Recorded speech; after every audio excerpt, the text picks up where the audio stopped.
ઓમ નમોસ્તુ નમોસ્તુ નમોસ્તુ નમોસ્તુ નમોસ્તુ. પ્રણવલોય શૌત્રિકાળવર્તી અર્હંતાણમ. પ્રણવલોય શૌત્રિકાળવર્તી સિદ્ધાણમ. પ્રણવલોય શૌત્રિકાળવર્તી આયર્યાણમ. પ્રણવલોય શૌત્રિકાળવર્તી ઉવજ્જાયાણમ. પ્રણવલોય શૌત્રિકાળવર્તી શવશાહુણમ. ઓમકાર બિંદુ સંયુક્તમ નિત્યમ ધ્યાયંતિ યોગિના કામદમ મોક્ષદમ ચૈવ ઓમકારાય નમો નમઃ. મંગલમ ભગવાન વીરો મંગલમ ગૌતમો ગણી. મંગલમ કુંદકુંદાર્યો જૈન ધર્મોસ્તુ મંગલમ. સર્વમંગલ માંગલ્યમ સર્વકલ્યાણકારકમ પ્રધાનમ સર્વધર્માણમ જૈનમ જયતુ શાસનમ. નવા સમય સારાય સ્વાનુભૂત્યા ચકાશતે ચિત્ત સ્વભાવાય ભાવાય સર્વભાવાંતરચ્છિદે. એગો મેં શાસદો અપ્પા જ્ઞાન દર્શન લખણો શેષામે બાહિરા ભાવા સવે સંયોગ લખણા. મારો સુશાશ્વત એક દર્શન જ્ઞાન લક્ષણ જીવ છે, બાકી બધા સંયોગ લક્ષણ ભાવ મુજથી બાહ્ય છે. હું એક શુદ્ધ સદા અરૂપી જ્ઞાન દર્શનમય ખરે, કઈ અન્ય તે મારું જરી પરમાણુ માત્ર નથી અરે. જે જાણતો રહંતને ગુણદ્રવ્યને પર્યાયપણે, તે જીવ જાણે આત્મને તશુ મોહ પામે લય ખરે. નથી અપ્રમત કે પ્રમત નથી જે એક જ્ઞાયક ભાવ છે, એ રીત શુદ્ધ કથાય ને જે જ્ઞાત તે તો તે જ છે. જેમ નેત્ર તેમજ જ્ઞાન નથી કારક નથી વેદ કરે, જાણે જ કર્મોદય નિર્જરા બંધ તેમજ મોક્ષને. ધ્રુવ અચલને અનુપમ ગતિ પામેલ સર્વેશિતને, વંદી કહું શુદ્ધ કેવડી કથિત આશમય પ્રાવૃત હો.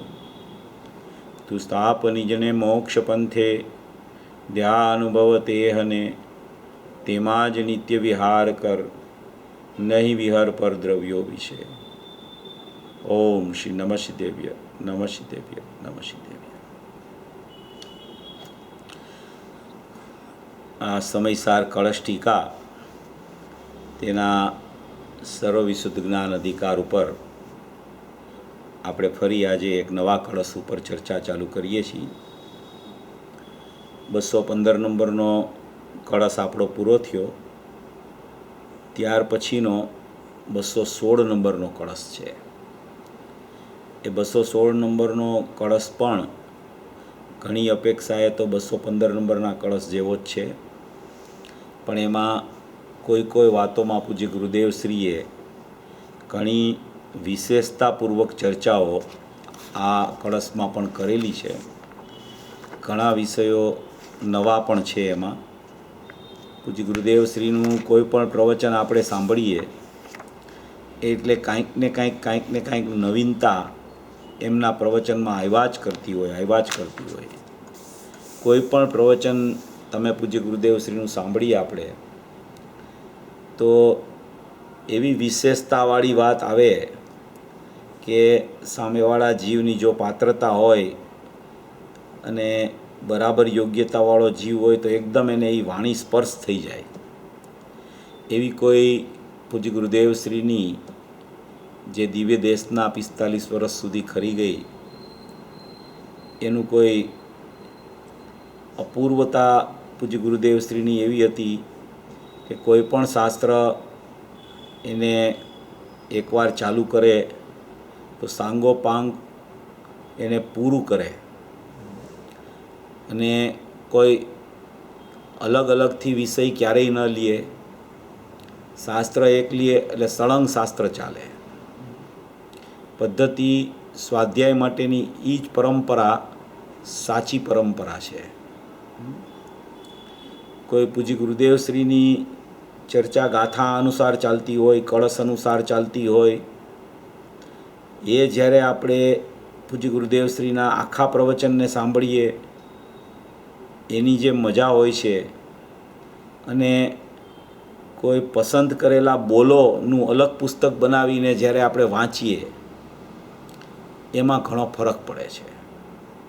પસંદ કરેલા બોલો હોય છે એ પસંદગીકારે પસંદ કરેલા હોય છે, અને ગુરુદેવની જે વાત આવતી હોય છે આખા પ્રવચનમાં, એ સળંગ આચાર્ય ભગવાન અને સાધકોના જે હૃદય હોય છે એને સ્પર્શ કરીને વાત આવતી હોય છે. એટલે સર્વાંગી ચર્ચા આવતી હોય છે. આગળ પાછળના અનુસંધાનો પણ એમાં આપણને ખ્યાલ આવે છે. જ્યારે કોઈ બોલવાળું પ્રકરણ આપણે વાંચીએ ત્યારે એમાં એ અનુસંધાન ક્યાંય હોતા નથી કે આ બોલ કઈ અપેક્ષાએ ક્યાં કઈ ગાથામાં કેવી રીતે કહેવામાં આવ્યો છે, બિલકુલ તેમાં હોતું નથી કાંઈ. એટલે કોઈ વિષયની મુખ્યતાથી જ્યારે બોલની ચર્ચા કરવામાં આવે એ એક જુદો વિષય છે. કોઈ દ્રષ્ટિનો વિષયની ચર્ચા હોય, કોઈ ક્રમબદ્ધ પર્યાયની ચર્ચા હોય, કોઈ કારણસૂત પર્યાયની ચર્ચા હોય, એ આખી વાત બરાબર છે. એ જ વિષય સમજવો હોય તો એના બોલમાંથી આપણને ઘણો ખ્યાલ આવી જાય. પણ છતાંય એ બોલો એ કયા અનુસંધાનમાં ઉપર નીચે અનુસંધાનમાં આપેલા છે એ જો ખ્યાલ ન હોય ને તો ખરેખર શું થાય કે એટલી જ વસ્તુ આપણને સાચી લાગે અને બીજી વસ્તુ આપણને ખોટી લાગવા માંડે. એટલે ગુરુદેવના પ્રવચનોની એક ખાસિયત છે કે કોઈ પણ કળશ, કોઈ પણ ગાથા હોય એ પૂરેપૂરું પ્રવચન લઈએ અને પૂરું પ્રવચન જ્યારે આપણે સાંભળીએ ને ત્યારે જ આપણને સંતોષ થાય. એટલે એ રીતે જરા વિચાર કરવા યોગ્ય છે. એવી રીતે વિચાર કરીએ તો આ બધી વસ્તુ આપણા જ્ઞાનમાં એકદમ ચોખ્ખી થઈ જાય. અને કોઈ પણ જ્ઞાનીઓના પ્રવચનો ચાલતા હોય ને, સ્વાધ્યાય એ કરાવતા હોય તો એ શ્રોતાઓનું હિત કેમ થાય એના માટેની ચર્ચા જ જ્ઞાનીઓના પ્રવચનોમાં આવતી હોય છે.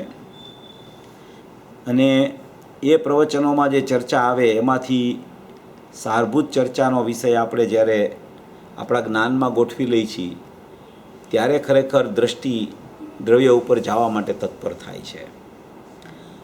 જ્ઞાનીઓના પ્રવચનો હોય છે એ હંમેશા સમજણ સામેવાળાને કેવી રીતે થાય એ કરાવવા માટે હોય છે કે ભાઈ દ્રષ્ટિનો વિષય શું, જ્ઞાનનો વિષય શું, જ્ઞાનનું સ્વપર પ્રકાશકપણું શું, નિશ્ચય કઈ જગ્યાએ લાગુ પડે, વ્યવહાર કઈ જગ્યાએ લાગુ પડે, ક્યાં ઉપાદાનની સ્થિતિથી ચર્ચા ચાલતી હોય, ક્યાં નિમિત્તનું જ્ઞાન કરાવવા માટેની વાત આવતી હોય, સ્વપર સંબંધીની ચર્ચા કેવી રીતે કહેવાય, એ બધી વાતોનું સ્પષ્ટીકરણ જ્ઞાની કરે અને સામેવાળાને એ પ્રકારની સમજણ કરાવવા માટે એ વ્યવસ્થા આખી જ્ઞાનીઓ દ્વારા આવતી હોય છે.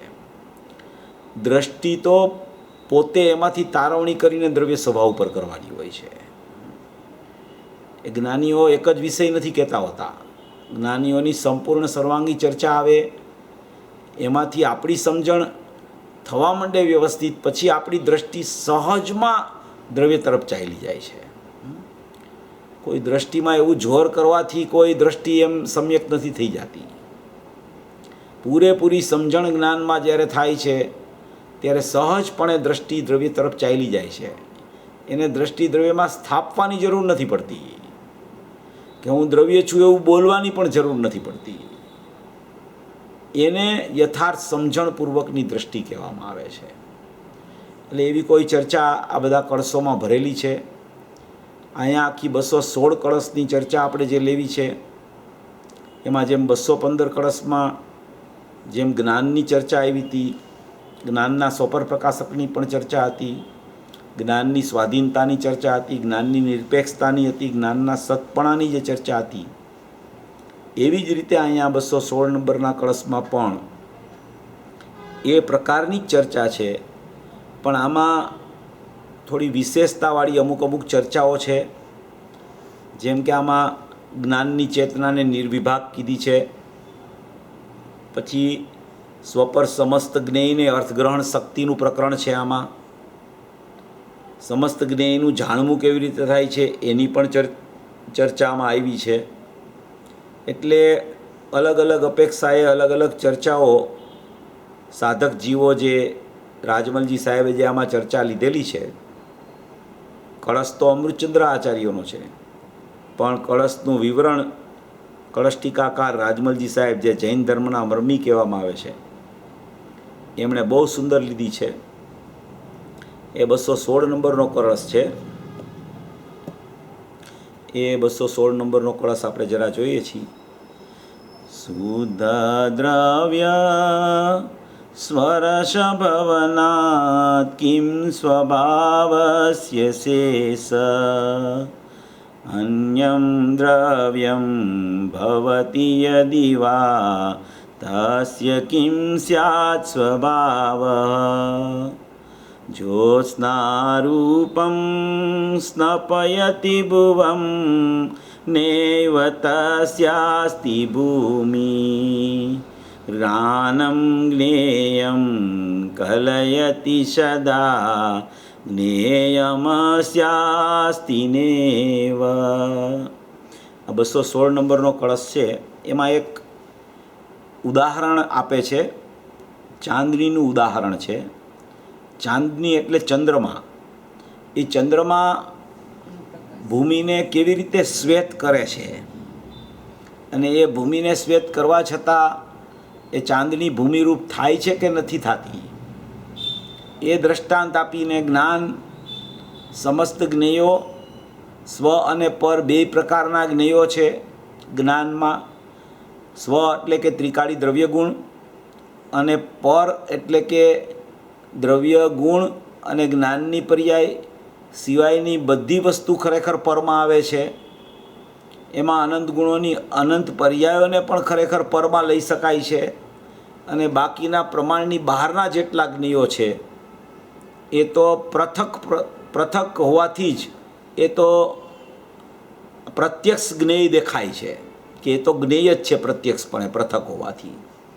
પણ જ્ઞાનની પર્યાયની સાથે રહેલી અનંત ગુણની અનંત પર્યાયો છે એને પણ ખરેખર જ્ઞાનની પર્યાયની અપેક્ષાથી બીજી પર્યાયો પણ એને જ્ઞેય કહેવામાં આવે છે, એને પરજ્ઞેય કહેવામાં આવે છે.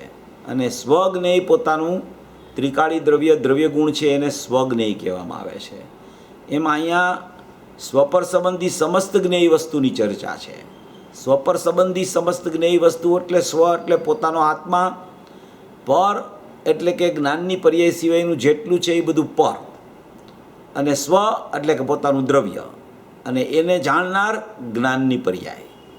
જ્ઞાનની પર્યાય પોતે જ્ઞાનની પર્યાયમાં રહી અને સ્વપર પદાર્થો કેવા છે એમ પોતે પોતાની સત્તામાં રહીને અર્થગ્રહણ શક્તિ એટલે કે અર્થગ્રહણ શક્તિ એટલે જાણવાની શક્તિ, જાણવાની શક્તિ એટલે અર્થ એટલે સમસ્ત વિશ્વ, ગ્રહણ એટલે જાણવું, એવી શક્તિ એક જ્ઞાનના પરિણમનમાં રહેલી છે. એની ચર્ચા અહીંયા ખૂબ સુંદર રીતે રાજમલજી સાહેબ કરે છે. જુઓ, એનો ખંડાન્વય સહિત અર્થ છે.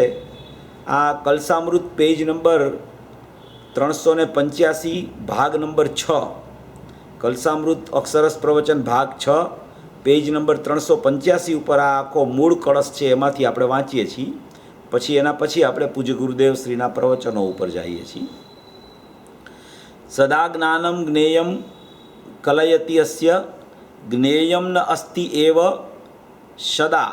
સદા એટલે સર્વકાળ, જ્ઞાનમ એટલે જ્ઞાન, જ્ઞાન અર્થાત અર્થગ્રહણ શક્તિ, અર્થગ્રહણ શક્તિ એટલે સ્વપર જ્ઞેય સંબંધી સમસ્ત જ્ઞેય વસ્તુને એક સમયમાં દ્રવ્યગુણ પર્યાય ભેદ સહિત જેવી છે તેવી જાણે છે.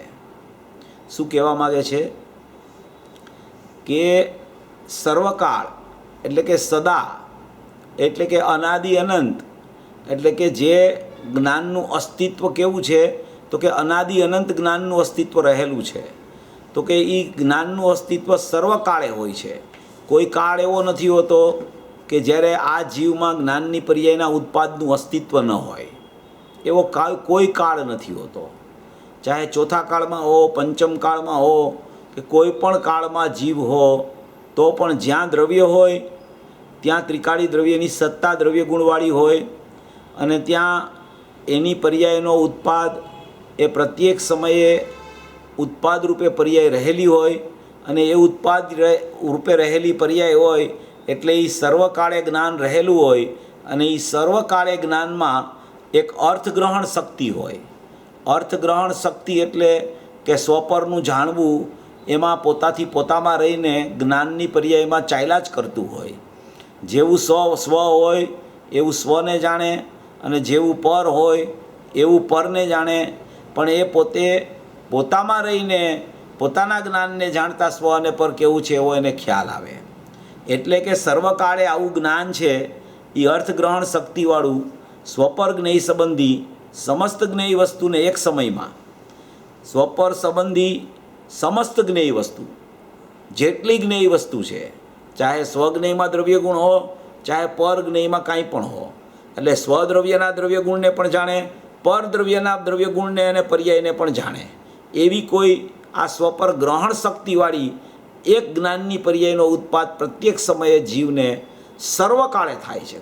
કોઈ પણ કાળ એવો નથી હોતો કે જ્યારે જીવ હોય ત્યાં જ્ઞાનની પર્યાયનો ઉત્પાદ ન હોય, એવો કોઈ કાળ નથી આવતો. અને જીવ હોય કોઈ પણ કાળે, એ કાળે જ્ઞાનની પર્યાયનો ઉત્પાદ હોય, અને એ કાળે જ્ઞાનની પર્યાયના ઉત્પાદમાં અર્થગ્રહણ શક્તિ પ્રગટ થતી હોય. એ અર્થગ્રહણ શક્તિ ઉત્પાદ રૂપે પ્રગટ થાય, અને એ ઉત્પાદ રૂપે અર્થગ્રહણ શક્તિ પ્રગટ થાય એ સ્વપર સંબંધી સમસ્ત જ્ઞેય વસ્તુને, કોઈ પણ પ્રકારની જ્ઞેય વસ્તુ હોય સ્વ કે પર, એ સ્વ કે પર એને વિભાગપૂર્વક અને અવિભાગપૂર્વક પણ આખા એકરૂપપણે પણ એ જ્ઞાન બધાને જાણી લઈએ, અને ભિન્ન ભિન્ન કરીને છેદ પાડીને ભેદ પાડીને, એટલે કે એને છેદી ભેદીને પણ જ્ઞાન જાણવાનો સ્વભાવવાળું હોવાને કારણે એ એને જેમ છે એમ જાણી લે. એવો કોઈ જ્ઞાનનો કોઈ સુંદર નિરપેક્ષ શાશ્વત સ્વભાવ છે. એટલે લખ્યું છે કે સદા, એટલે કે સર્વકાળ. કોઈ કાળ એવો ન હોય કે જ્ઞાનની ઉત્પાદ ન હોય, કોઈ કાળ એવો ન હોય કે જ્ઞાનનો ઉત્પાદ થયો હોય જ્ઞાનનો ઉત્પાદ જાણવાનું છોડી દેતો હોય, કોઈ કાળ એવો ન હોય કે જ્ઞાનનો ઉત્પાદ જાણવાનું તો ન છોડતો હોય, પણ એ કોઈને જાણ્યા વગરનો રહેતો હોય એવો કોઈ કાળ ન હોય ઉત્પાદમાં. એ સ્વને જેમ જાણે એવી જ રીતે પરને પોતામાં રહીને પોતાનું જ્ઞાન કરતાં સ્વપરનું જાણવું એને થઈ જાય. એને એમ કહેવામાં આવે કે સ્વપર સંબંધી સમસ્ત જ્ઞેય વસ્તુને એક સમયમાં, એટલે કે પ્રત્યેક સમયે, એક સમયમાં એટલે સર્વકાળ પ્રગટરૂપ જ્ઞાનની પર્યાય એ અર્થગ્રહણ શક્તિવાળી એ સ્વપર સંબંધી સમસ્ત જ્ઞેયોને, સમસ્ત જ્ઞેય વસ્તુને એક સમયમાં દ્રવ્યગુણ પર્યાય ભેદ સહિત જેવી છે તેવી જાણી લે છે. જેમ છે તેમ જાણવું એવો જ્ઞાનની પર્યાયનો સ્વભાવ છે. જ્ઞાનની પર્યાય ક્રિયાશીલ છે. ક્રિયાશીલ હોવાને કારણે એમાં પ્રત્યેક સમયે જ્ઞાનની ક્રિયા ચાલુ હોય છે. એ જ્ઞાનની ક્રિયાનો સ્વભાવ જ્ઞાન જ્યાં હોય ત્યાં જાણવું હોય, અને એ જ્ઞાનની ક્રિયા હોય ત્યાં ખરેખર એ જાણવાનું પરિણમન હોય. જ્યાં જ્ઞાનની ક્રિયા ન હોય ત્યાં જાણવું હોય એ શક્તિરૂપ જાણવું કહેવાય, અને જ્યાં જ્ઞાનની પર્યાયનો ઉત્પાદ હોય એમાં ક્રિયા હોય તો એમાં પરિણમનરૂપ જાણવું કહેવાય. એ જ્ઞાનની પર્યાય પોતે પોતાથી પરિણમીને સમસ્ત સ્વ અને પરના જ્ઞેય વસ્તુને જેમ છે તેમ પોતામાં રહીને જાણતી પરિણમે, એને એક સમયની જ્ઞાનની પર્યાયના ઉત્પાદવાળી ક્રિયાવાળો ઉત્પાદ એ ખરેખર અર્થગ્રહણ શક્તિ, એટલે કે સમસ્ત સ્વપર સંબંધી જ્ઞેય વસ્તુને જાણવા માટે અહીંયા સ્વના દ્રવ્ય ગુણ પર્યાયને પણ જાણે, પરના દ્રવ્ય ગુણ પર્યાયને પણ ભેદ કરીને પણ જાણે, અને ખરેખર પરના દ્રવ્ય ગુણ પર્યાયને પર છે એમ જાણે, સ્વના દ્રવ્ય ગુણ પર્યાયને સ્વ છે એમ જાણે. એવી રીતે વિભાગ કરીને પણ જાણે, આને અભેદપણે પણ જાણે, આને પણ અભેદપણે દ્રવ્ય ગુણ પર્યાયને જાણે કે અહીંયા એક પદાર્થ છે, અહીંયા પણ એક પદાર્થ છે. એવા બેયને વિભાગપૂર્વક પણ જાણે, અને બેયના વિભાગમાં દ્રવ્ય ગુણ પર્યાયને ભેદ કરીને પણ જાણે, અને એક દ્રવ્ય ગુણ પર્યાય એકરૂપ છે એમ પણ જાણે. અહીંયા દ્રવ્ય ગુણ પર્યાયના વિભાગ કરીને પણ જાણે, અને દ્રવ્ય ગુણ પર્યાય એકરૂપ છે એમ પણ જાણે. જ્યારે પદાર્થની સ્થિતિ સ્થિત કરવી હોય ત્યારે દ્રવ્ય ગુણ પર્યાય એકરૂપ છે. જ્યારે એ પદાર્થમાંથી દ્રવ્ય ગુણને જુદા પાડીને પર્યાયને જુદી પાડી હોય ત્યારે ભેદ કરીને જાણે. એવી કોઈ જ્ઞાનની પર્યાયનું સામર્થ્ય, જ્ઞાનની પર્યાયનું સ્વપર પ્રકાશક સામર્થ્ય સમસ્ત સ્વપર સંબંધી જ્ઞેયને જાણવાનું છે. એમ અહીંયા આ પહેલા બોલમાં એવી ચર્ચા આ રાજમલજી સાહેબે લખેલી છે. અને પછી લખે છે કે એક વિશેષ જ્ઞાનના સંબંધથી જ્ઞેય વસ્તુ જ્ઞાન સાથે સંબંધરૂપ નથી, નિશ્ચયથી એમ જ છે.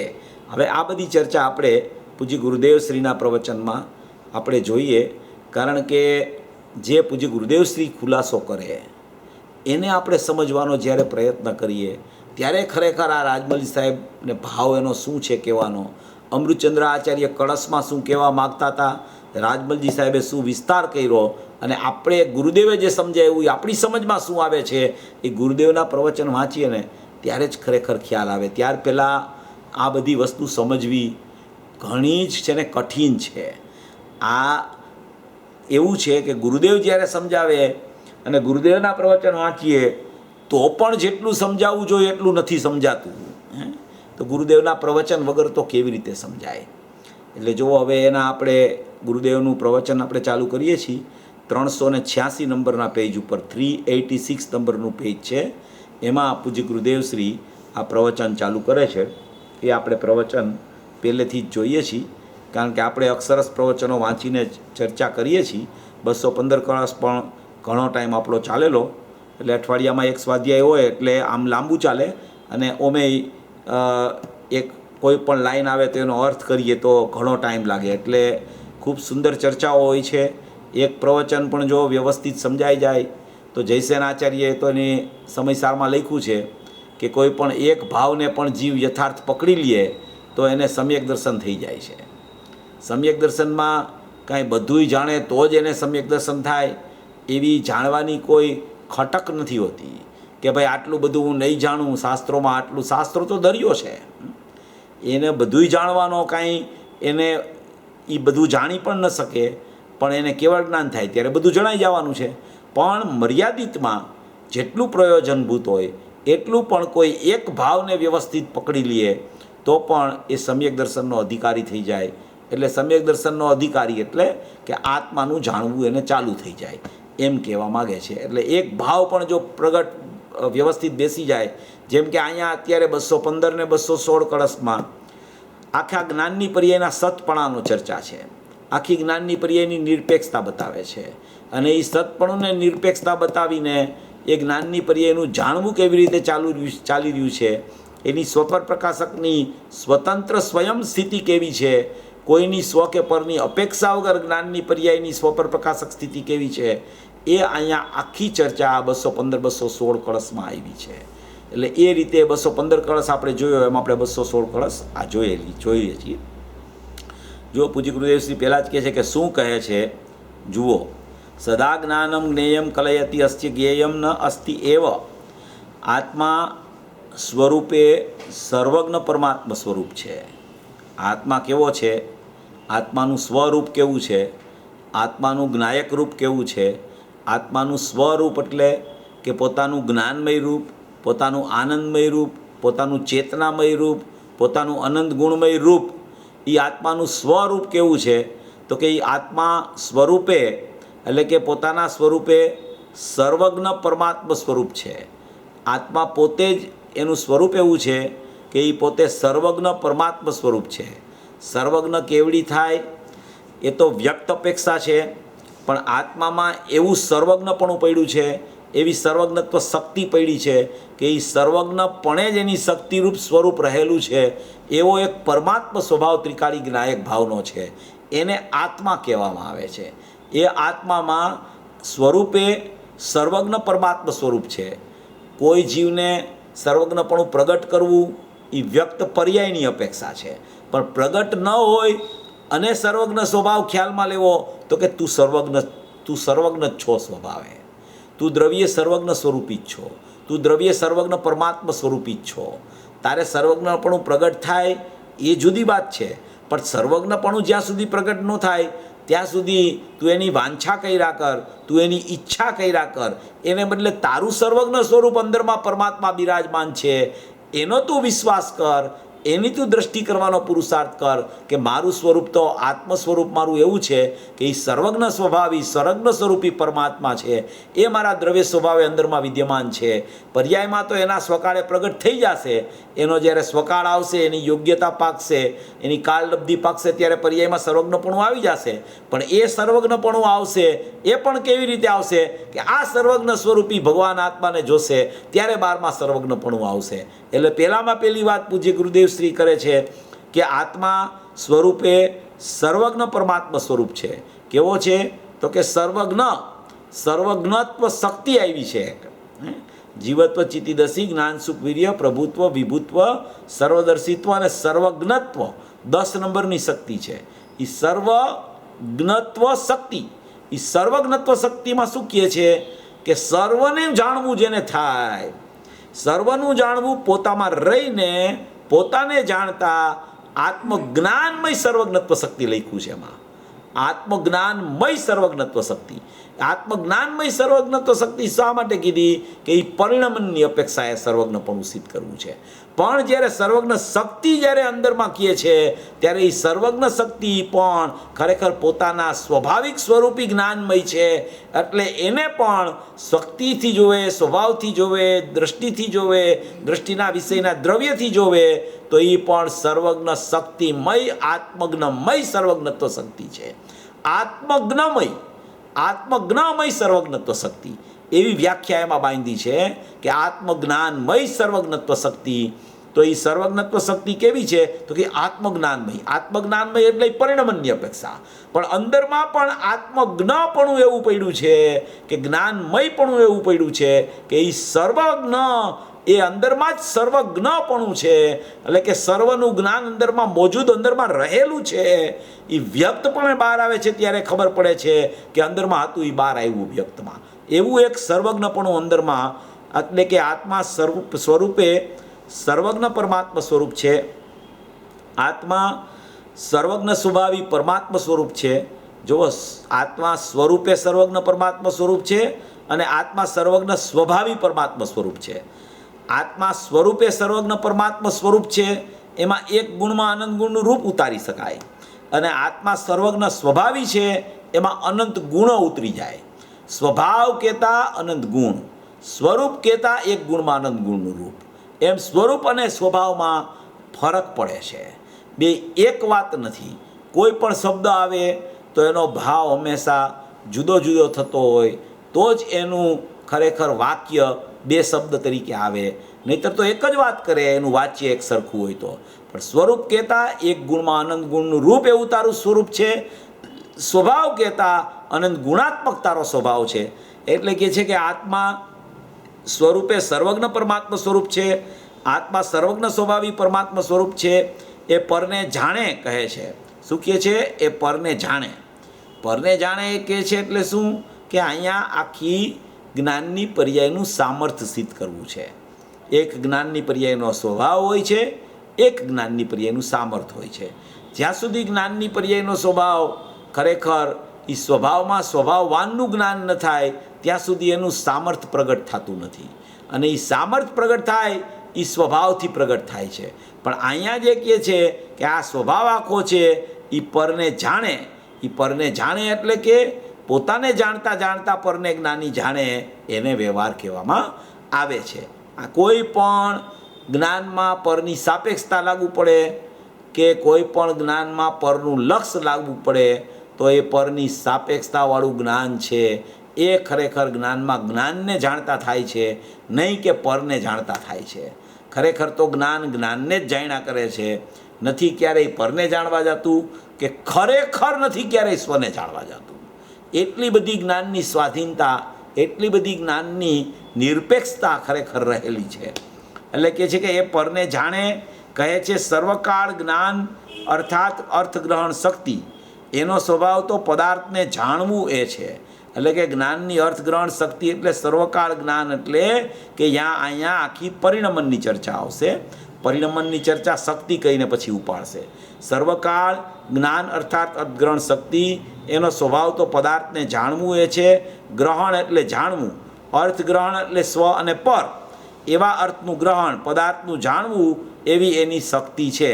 અંદરમાં એવી એક શક્તિ છે કે એ પદાર્થનું જાણવું, એનું નામ જ સર્વજ્ઞ સ્વભાવ, સર્વજ્ઞત્વ શક્તિ કહેવામાં આવે છે. સર્વજ્ઞ સ્વરૂપી, સર્વજ્ઞ સ્વભાવી, અંદરમાં જ પોતાનું પોતામાં પોતાથી જાણવું વર્તતું હોય એને સર્વજ્ઞ સ્વભાવી ને સર્વજ્ઞ સ્વભાવી, સર્વજ્ઞ સ્વરૂપી કહેવામાં આવે છે. એ જાણવામાં કાંઈ બાકી ન રહીએ એને અંદરનો સ્વભાવ કહેવામાં આવે છે. એટલે પદાર્થનું જાણવું એવી એની અહીંયા શક્તિ છે એમ કહે છે. પહેલાં શક્તિની ચર્ચા કરે છે. હવે કહે છે કે ભગવાન આત્મા તો સર્વજ્ઞ સ્વભાવી પ્રભુ, એને તો સ્વ અને પર પદાર્થને જાણવાની શક્તિ છે. ભગવાન આત્મા કેવો છે કે ભગવાન આત્મામાં પરિણમન નથી.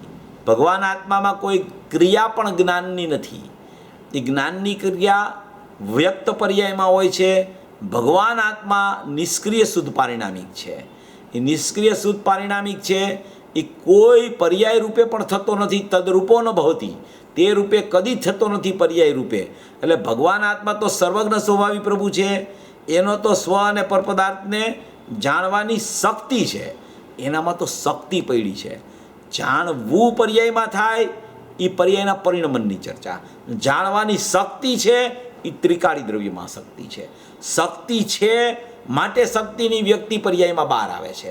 જો અંદરમાં શક્તિ જાણવું છે એવી ન હોય, સ્વ અને પર પદાર્થ અંદરમાં જાણવાપણે રહેલા ન હોય, જ્ઞાનમાં આત્માને જાણવાપણે ચાલુ હોય ત્યારે ન રહેલું હોય જાણવું, તો બહારમાં વ્યક્ત રૂપે ન આવે. એટલે આખો જ્ઞાયક ભાવમાં જે ત્રિકાળ જાણવું દેખવું આપણે ઘણીવાર સિદ્ધ કરીએ છીએ, એ ત્રિકાળમાં ત્રિકાળનું જાણવું દેખવું નિરંતર વર્તતું હોય છે.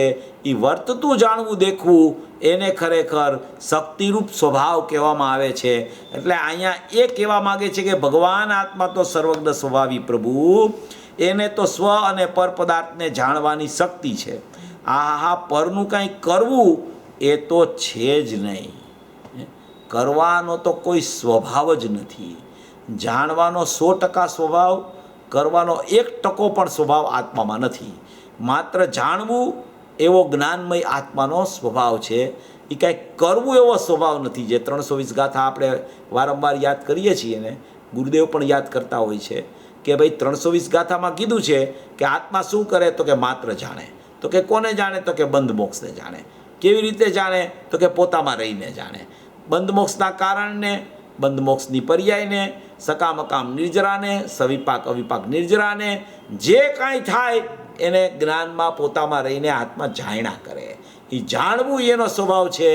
બંધને કરવું એ સ્વભાવ નથી, મોક્ષને કરવું એ પણ સ્વભાવ નથી, બંધનો અભાવ કરવો એ પણ સ્વભાવ નથી, મોક્ષને પ્રગટ કરવો એ પણ સ્વભાવ નથી, રાગનો અભાવ કરવો એ સ્વભાવ નથી, વિતરાગતા પ્રગટ કરવી એ આત્માનો સ્વભાવ નથી.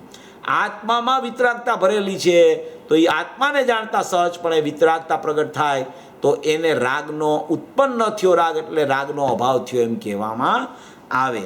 એટલે કહે છે અહીંયા કે પરનું કાંઈ કરવું એ તો છે જ નહીં. પરને જાણવું એથી જ્ઞાનના પર્યાયનું જે અસ્તિત્વ છે એનો અંશ કંઈ જ્ઞેય તરફ અંદર જાય છે. જો હવે આ વિષય ચાલુ થાય છે આખો. ગુરુદેવ શું કહે છે કે આત્મામાં એક સર્વજ્ઞ સ્વભાવી પ્રભુ આત્મા છે. એમાં આખો સ્વ અને પરપદાર્થને જાણવાની શક્તિ પડેલી છે. એ શક્તિરૂપ સ્વભાવ છે, શક્તિમય સ્વભાવ છે, જ્ઞાનાનંદ સ્વભાવી છે. એમાં અનંતી શક્તિઓનો પિંડ અને અનંતા સ્વભાવોનો પિંડ, આખો જ્ઞાયક ભાવ પરિપૂર્ણ પરમાત્મા, એનો ત્રિકાળ જાણવું દેખવું સ્વભાવ છે. અને અહીંયા જાણવા દેખવા રૂપી ગુણો પડેલા છે. એ આ જાણવા દેખવાવાળો સ્વભાવ અંદર ત્રિકાળ અનંત ગુણાત્મક ગુણી છે. એને જાણવા માટે એનું વર્તી રહેલું સામર્થ્ય અંદરમાં, એટલે કે એની શક્તિરૂપ સ્વભાવ અંદરમાં પડેલો છે. એવી સ્થિતિ તો એક ભગવાન આત્માની સ્વપર પદાર્થને જાણવાની શક્તિ. એટલે સ્વ એટલે પોતાનો જ્ઞાયક, પર એટલે ભેદથી જોવો તો અનંત ગુણ, અને પર એટલે તમે એમ જોવો તો અનંતી પર્યાય, પર એટલે જોવો તો જ્ઞેયરૂપ પદાર્થો. એ બધાને પોતે પોતામાં રહીને જાણવું દેખવું એવો એનો સ્વભાવ છે.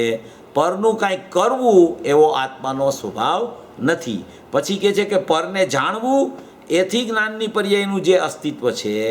હવે જ્ઞાનની પર્યાયની ચર્ચા ચાલુ થઈ. અત્યાર સુધી ત્રિકાળી દ્રવ્યની ચર્ચા ચાલતી હતી. હવે જ્ઞાનની પર્યાય આવી. કારણ કે પરને જાણવાનું આવ્યું ને, તો પરને જાણવાનું આવ્યું એટલે જ્ઞાનની પર્યાયમાં ક્રિયાની ચર્ચા ચાલુ થઈ. તો એ ક્રિયાની ચર્ચા જે ચાલુ થઈ એ શક્તિની વ્યક્તિની ચર્ચા છે. શક્તિ તો જ્ઞાન સ્વભાવી શક્તિ અંદર પડી છે, જાણવાની શક્તિ અંદર પડી છે, પણ એ શક્તિની વ્યક્તિ થાય એમાં જ ખરેખર સ્વ અને પરનું ભેદનાન કરીને સ્વ તરફ એ શક્તિ જાય છે. અને એ ખરેખર એ શક્તિને પણ જ્ઞાનની પર્યાયને પણ નિરપેક્ષ જુઓ તો એ પોતે પોતાથી જાણવું કરે છે. અને એ પરને જાણવાનું બંધ કરીને સ્વને જાણવા તરફ જાય તો એનું સામર્થ્ય પ્રગટ કરે છે. એમ અહીંયા કહેવા માગે છે. એમ અહીંયા આખા કળશમાં એ રીતે લેશે. ગુરુદેવ વારંવાર ચર્ચા ઉપાડશે.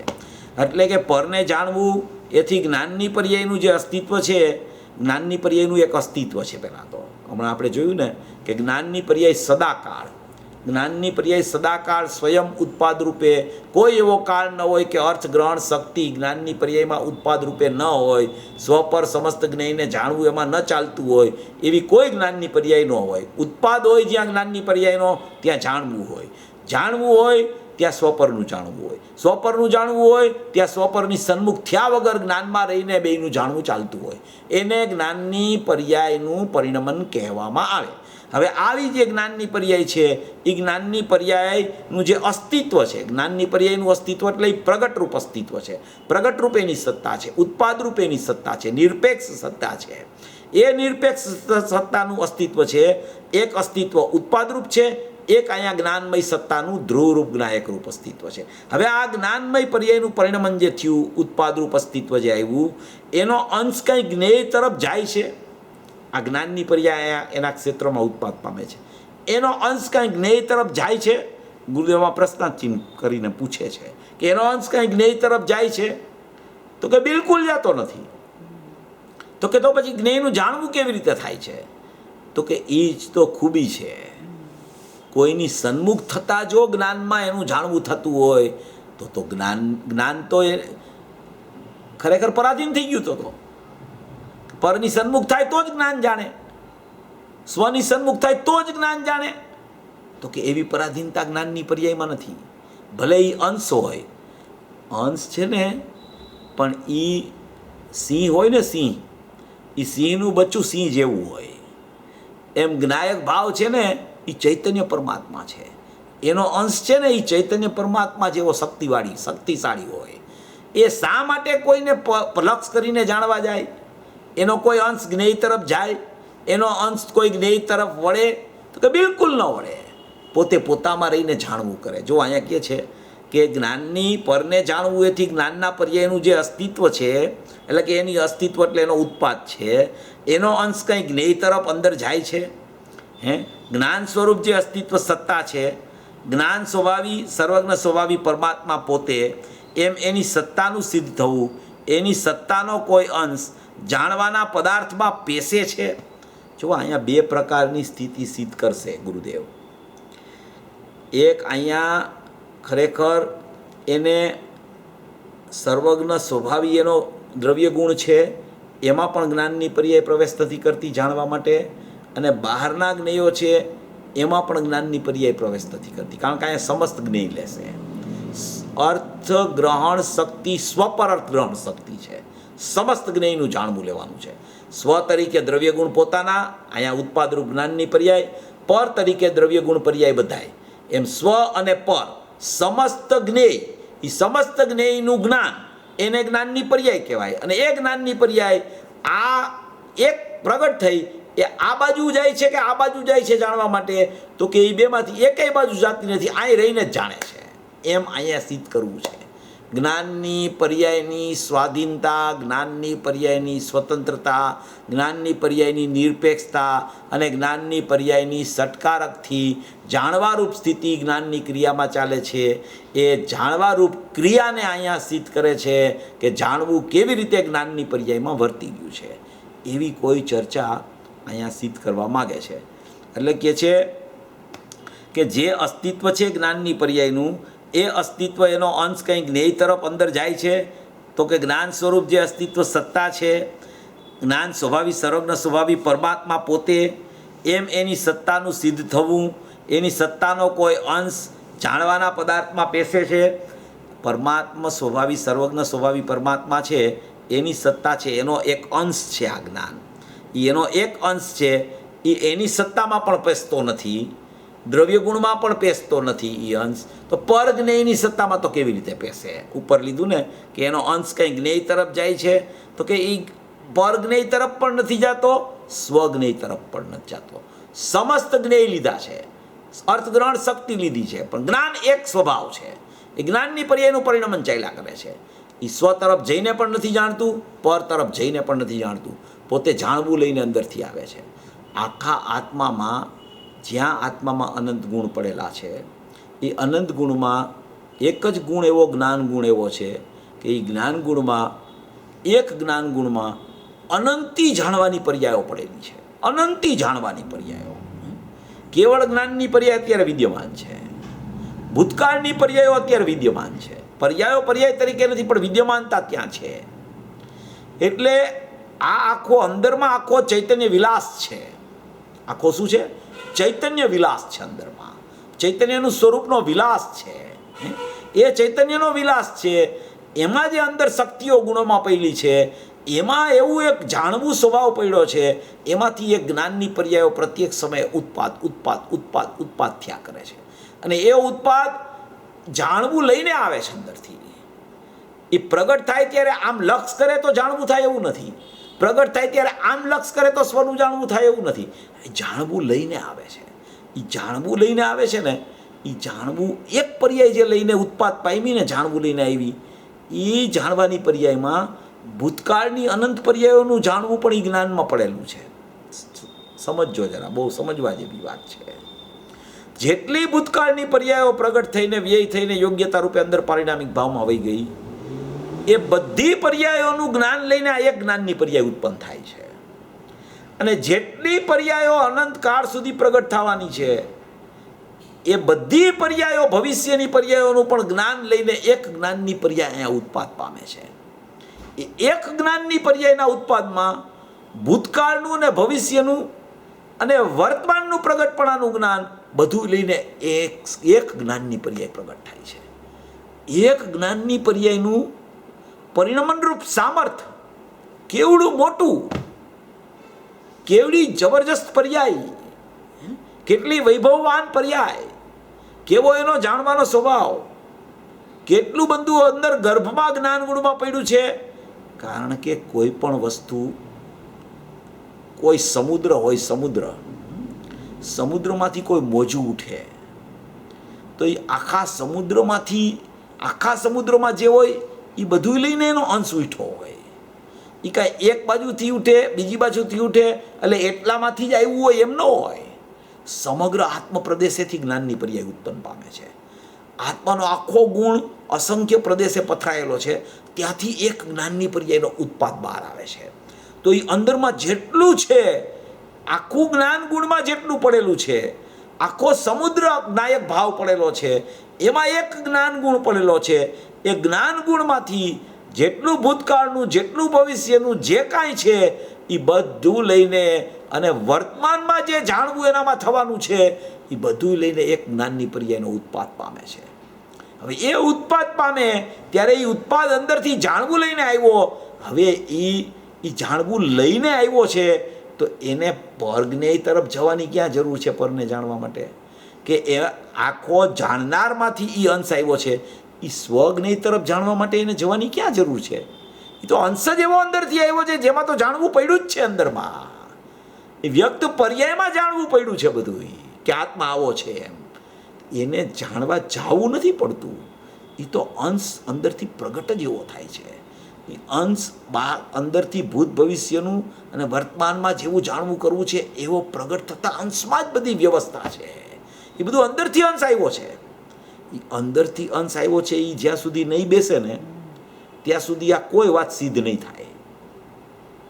કોઈ વાત સિદ્ધ નહીં થાય જ્યાં સુધી એમ નહીં બેસે ને એને કે અંશ અંશીમાંથી આવે છે, ત્યાં સુધી આ કોઈ વાત એ સિદ્ધ નહીં કરી શકે. એ જ્ઞાનની પર્યાયની નિરપેક્ષતા પણ સિદ્ધ નહીં કરી શકે. કારણ કે એ નિરપેક્ષતા શા માટે છે?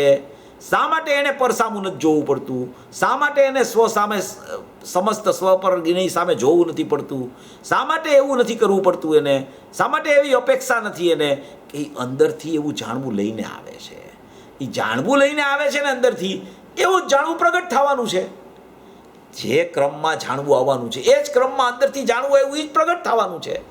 એટલે એને કોઈ પરને સન્મુખ થાય તો પરને જાણે, કે સ્વની સન્મુખ થાય તો સ્વને જાણે, એવી કોઈ સ્વપર સંબંધીની અપેક્ષા નથી લાગુ પડતી.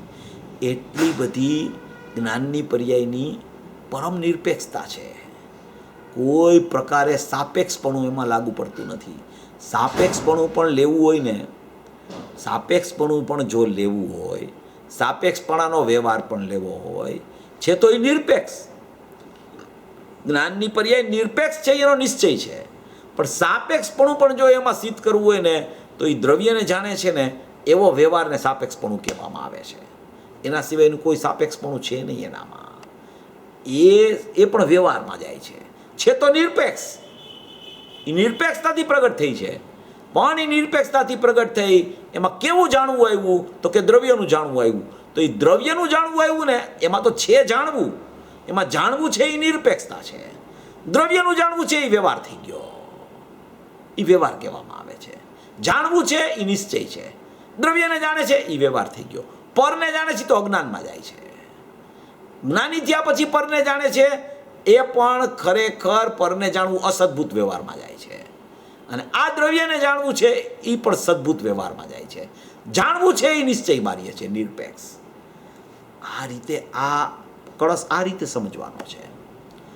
જાણવું નિરપેક્ષ છે જ્ઞાનમાં.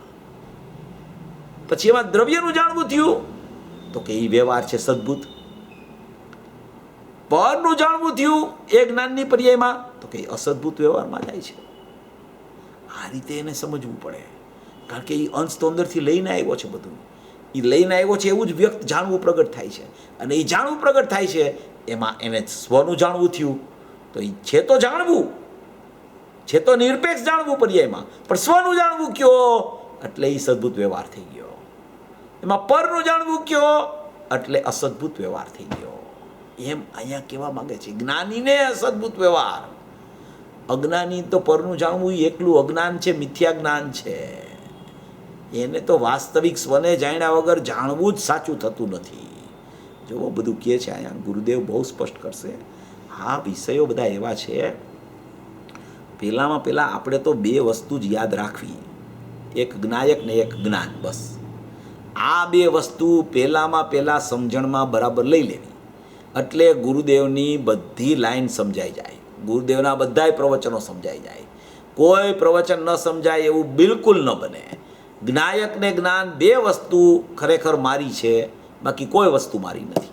એમ જ્યારે એ સમજવા માંડે, જ્ઞાયક કહેતા અનંત ગુણો આવી ગયા અને જ્ઞાન કહેતા જ્ઞાન સિવાયની અનંત પર્યાયો પણ આવી ગઈ. એ આવી જાય અનંત પર્યાયો, પણ એ અનંત પર્યાયો આવે પણ એ જ્ઞાનની અપેક્ષાએ અનંત પર્યાયો પણ પર છે, અને જ્ઞાનની અપેક્ષાએ ખરેખર જ્ઞાયક ભાવ પણ પર છે. એ રીતે એને જ્ઞાનની પર્યાયના સતપણાને વિચારમાં લેવી પડે તો જ એને આ વિષય અહીંયા જે ગુરુદેવ સિદ્ધ કરવા માંગે છે ને તો જ બેસશે. નહીતર વિકલ્પો થયા કરે, આકુળતા થયા કરે, નવા પ્રશ્ન ઉપસ્થિત થયા કરે. સમજ્યા? આ રીતે અહીંયા સમજવાનું છે. એટલે અહીંયા કીધું કે જ્ઞાન સ્વરૂપ જે અસ્તિત્વ સત્તા છે, જ્ઞાન સ્વભાવી સર્વજ્ઞ સ્વભાવી પરમાત્મા પોતે, એમ એની સત્તાનું સિદ્ધ થવું. એની સત્તાનો કોઈ અંશ જાણવાના પદાર્થમાં પેસે છે તો કે એની સત્તાનો કોઈ અંશ જાણવાના પદાર્થમાં બિલકુલ પેસતો નથી. સમજાણું કાંઈ? આહા હા. અર્થગ્રહણ શક્તિ. હવે જો અર્થગ્રહણ શક્તિનો અર્થ કરે છે. આપણે કળશમાં વાંચ્યું ને હમણાં પહેલી લીટી જે વાંચી ને એની જ ચર્ચા ચાલે છે.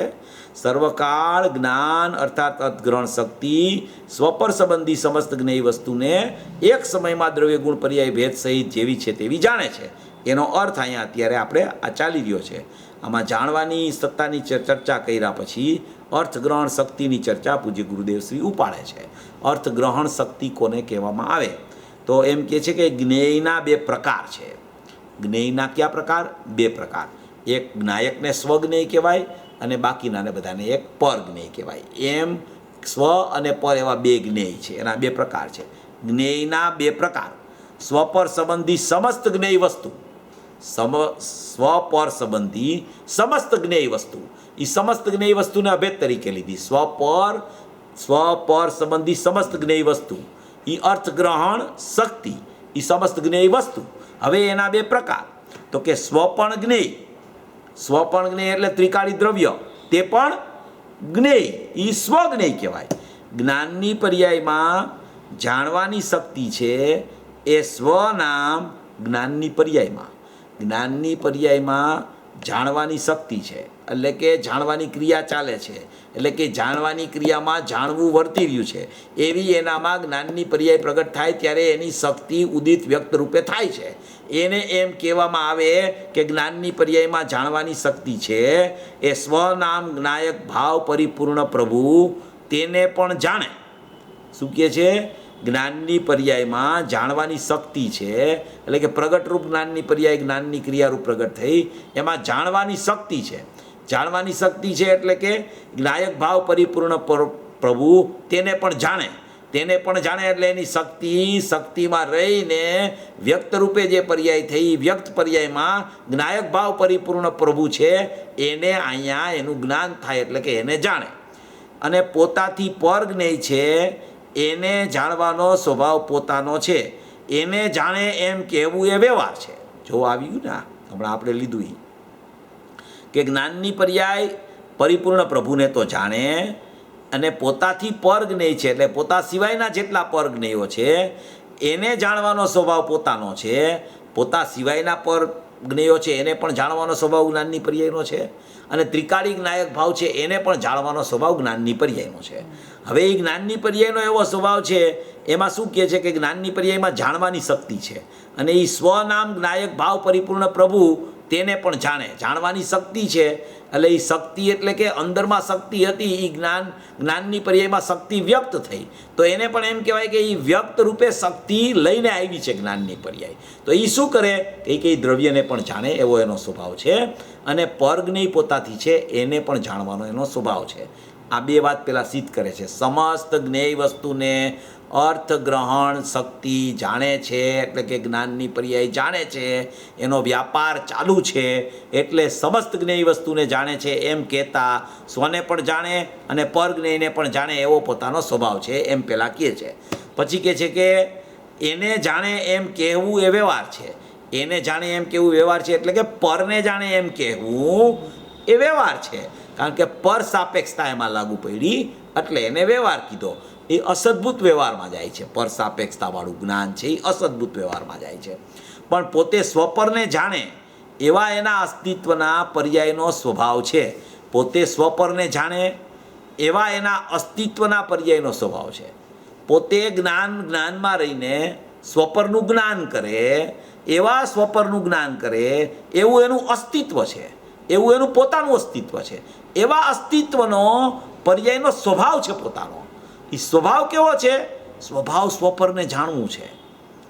હવે જ્ઞેય પરજ્ઞેયને જાણે તો વ્યવહાર કીધો, સ્વજ્ઞેયને જાણે તો પણ ખરેખર સદ્ભુત વ્યવહાર છે, પરજ્ઞેયને જાણે તો અસદ્ભુત વ્યવહાર છે. પણ સમસ્ત જ્ઞેયનો જાણવાનો સ્વભાવ એનો છે. કોઈને ન જાણવું એવું જ્ઞાનમાં ન હોય.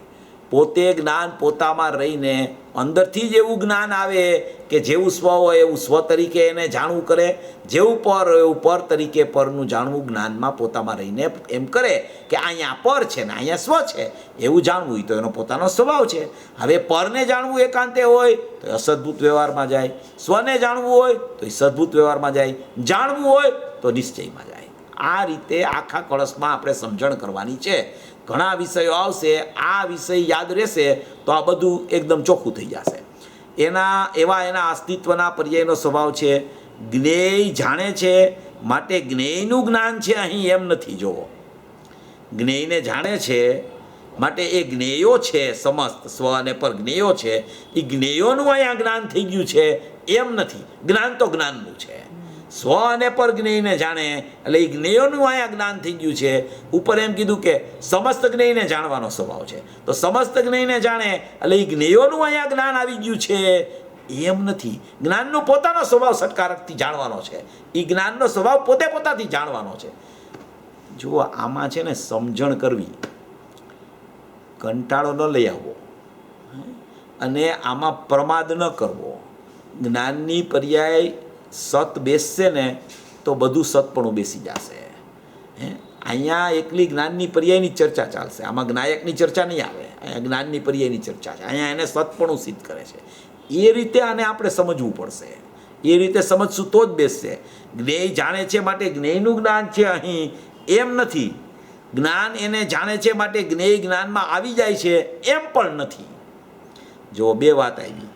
જ્ઞેયને જાણે છે માટે એ જ્ઞેયનું જ્ઞાન અહીંયા છે એમ તો છે જ નહીં, કારણ કે જ્ઞેયો પર છે, જ્ઞાન અહીંયા પર છે. એ જ્ઞેયોનું જ્ઞાન અહીંયા થાય છે, એ જ્ઞેયો છે માટે અહીંયા જ્ઞાન થાય છે એવું તો બિલકુલ નથી. જ્ઞાન તો જ્ઞાનથી થાય છે. જ્ઞાન તો અંદરથી સ્વપર પ્રકાશક આવે છે. એ જ્ઞાનમાં સમસ્ત જ્ઞેયોનું જાણવું છે. એ જ્ઞેયો છે માટે અહીંયા એવું જાણવું જ્ઞાનમાં થાય છે સ્વપરનું, એવું બિલકુલ નથી. અને જ્ઞાન એને જાણે છે જ્ઞાન એવા જ્ઞેયોને જાણે છે, પોતે પોતામાં રહીને પણ એવા જ્ઞેયોને જાણે છે, માટે એ જ્ઞેયો જ્ઞાનમાં આવી ગયા છે એમ પણ નથી. જ્ઞેયને કારણે જ્ઞેયનું થાય છે અહીંયા જ્ઞાન એમ નથી, અને એ જ્ઞેયને જાણે છે માટે જ્ઞેયો અહીંયા આવી ગયા છે એમ પણ નથી. એટલે જ્ઞાનની નિરપેક્ષતા સિદ્ધ કરે છે, જ્ઞાનનો એકદમ પરમ નિરપેક્ષ સ્વભાવ સિદ્ધ કરે છે, પરમ નિરપેક્ષ સ્વભાવ સિદ્ધ કરે છે. નિયમસારની બીજી ગાથામાં આવ્યું છે, નિયમસારની બીજી ગાથા છે, એમાં એણે પરમ નિરપેક્ષતા સિદ્ધ કરી છે જ્ઞાનની. જો હું બતાવું જરાક એકવાર ખ્યાલ આવે આપણને. નિયમસારમાં છે, નિયમસારની બીજી ગાથામાં એને પરમ નિરપેક્ષ કીધું છે. જો બહુ સુંદર ગાથા છે બીજી ગાથા. ત્રીજી ગાથામાં તો સમ્યક દર્શનના ચારિત્રાણી મોક્ષ માર્ગ નિયમેન કજ્જમ એટલે કે પ્રગટ કરવા માટે પણ ઉપાદેય છે એમ કીધું, પણ બીજી ગાથામાં એણે એમ કીધું કે સમ્યક દર્શનના ચારિત્રાણી મોક્ષ માર્ગ એ પરમ નિરપેક્ષ છે, એવો શબ્દ વાપર્યો છે આચાર્ય ભગવાને, મુનિરાજે પદ્મપ્રબંધધારી દેવે, એ પરમ નિરપેક્ષ છે. આવી આવી શાસ્ત્રોમાં એટલી બધી વાત આચાર્યોને જ્ઞાનીઓ લખી ગયા છે કે એ જો આપણે ખ્યાલમાં આવે ને તો પણ આ સતપણું છે ને બેસવા માંડે, નિરપેક્ષપણું બેસવા માંડે. જુઓ આમાં એ ગાથા છે કે માર્ગનું ને માર્ગફળનું કથન જીનવર શાસને, ત્યાં માર્ગ મોક્ષ ઉપાય છે ને માર્ગ ફળ નિર્વાણ છે. આમાં લખ્યું છે કે જો હું બતાવું છું, બહુ સરસ છે ગાથા. જુઓ, નિજ પરમાત્મ તત્વના સમ્યક શ્રદ્ધાન જ્ઞાન અનુષ્ઠાન રૂપ શુદ્ધ રત્ન ત્રયાત્મક માર્ગ પરમ નિરપેક્ષ હોવાથી. શુદ્ધ રત્ન ત્રયાત્મક માર્ગ એટલે પર્યાય, એ કેવો છે તો કે પરમ નિરપેક્ષ છે, એને કોઈની અપેક્ષા નથી. એનું નામ એનું સતપણું છે, એનું નામ એનું પરમ નિરપેક્ષપણું છે. પરમ નિરપેક્ષ હોવાથી એ ખરેખર મોક્ષનો ઉપાય છે. શુદ્ધ રત્નત્રય એટલે કે મોક્ષ માર્ગને મોક્ષનું કારણ કહીને મોક્ષનો ઉપાય બતાવવો છે, પણ એ શુદ્ધ રત્નત્રયાત્મક મોક્ષ માર્ગ કેવો છે તો કે એ પરમ નિરપેક્ષ છે, એને કોઈની અપેક્ષા લાગુ પડતી નથી, એવું નિયમસારમાં પદ્મપ્રબંધધારી દેવ કહી ગયા છે. આવી બધી વાતો આપણે ગ્રહણ કરી વિચારમાં લઈ અને એક નોટ બનાવો. એમાં તમે આવા જ્યાં જ્યાં આધારો હોય ને એને જ્યારે સતપણું સિદ્ધ કરવું હોય જ્ઞાનની પર્યાયનું, ત્યારે આવા આધારોનું લિસ્ટ રાખો, અને પછી જ્યારે સતપણાની ચર્ચા મગજમાં આવે, જ્ઞાનમાં આવે, ત્યારે એને વાંચો તો તમને એ સતપણું એકદમ બેસવા મળશે. આ સતપણું જેને બેસે છે ને એને આખું જગત સત બેસી જાય છે. દ્રવ્ય સત, ગુણ સત, પર્યાય સત, નિમિત્ત સત, ઉપાદાન સત, નિશ્ચય સત, વ્યવહાર સત, બધું સત, આખું જગત સત. સત હોય એ નિરપેક્ષ હોય, એટલે એને કોઈ કરી જ ન શકે કાંઈ, એ થવા યોગ્ય થયા જ કરે, બધું નિરપેક્ષ. કાંઈક કરવાનો બોજો જ હળવો થઈ જાય, કાંઈક કરવાનો બોજો હળવો થઈ જાય. સમ્યક દર્શન કરવું છે તો કે નિરપેક્ષ છે, શુદ્ધ રત્નત્રય તો કે નિરપેક્ષ છે, મોક્ષ તો કે નિરપેક્ષ છે, બંધના પરિણામ થયા તો કે એ પણ નિરપેક્ષ છે. જોવાનું બંધ કરે એની સામે, ત્યારે એ નિરપેક્ષ દેખાશે ને ત્યારે દ્રષ્ટિ દ્રવ્ય ઉપર જશે. એમ અહીંયા આખો વિષય નિરપેક્ષતાથી સમજવાનો છે. જો જ્ઞેયને જાણે છે માટે જ્ઞેયનું જ્ઞાન છે અહીં એમેય નથી, અને જ્ઞાન એને જાણે છે માટે જ્ઞેય જ્ઞાનમાં આવી જાય છે એમ પણ નથી. બેયનું જાણવું પોતામાં રહીને થાય માટે જ્ઞેયનું જ્ઞાન થઈ ગયું એમ નથી, તો જ્ઞાનનું જ્ઞાન છે. અને એ જ્ઞાનનું જ્ઞાન છે, એ જ્ઞાન એને જાણે છે માટે એ જ્ઞેયો જ્ઞાનમાં આવી જાય છે. જ્ઞેયોનું જ્ઞાનેય નથી અને જ્ઞેયો જ્ઞાનમાં આવતા પણ નથી. જ્ઞેયથી જ્ઞાન થતું નથી, જ્ઞેયનું પણ જ્ઞાન થતું નથી, જ્ઞેયો પણ જ્ઞાનમાં આવતા નથી. માત્ર જ્ઞાનનું જ્ઞાન થાય છે, જ્ઞાનનું જ્ઞાન થાય છે, જ્ઞાનનું જ્ઞાન થાય છે, જ્ઞાનનું જ્ઞાન થાય છે. આવો જ્ઞાનનો સ્વભાવ છે. આવો સ્વભાવ સર્વભવી જીવો સમજી અને મોક્ષ માર્ગમાં પ્રયાણ કરે એવી મંગલ ભાવ.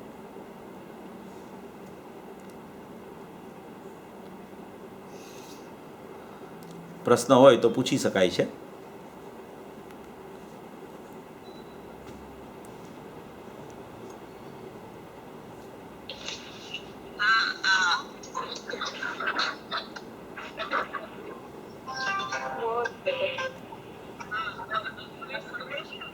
સુશીલાબેન સુશીલાબેન, તમારે ક્વેશ્ચન આન્સરનું session This session is no longer being recorded.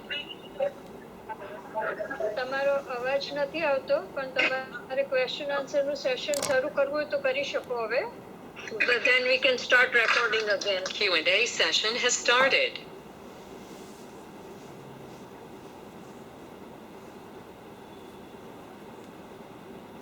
The recording has started.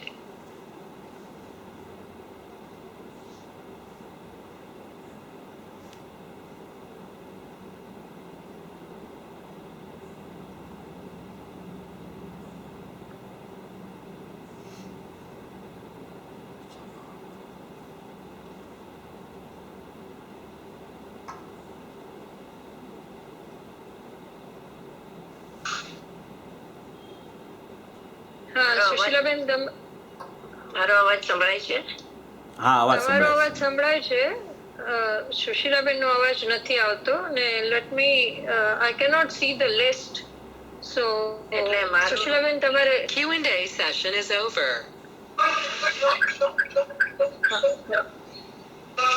હા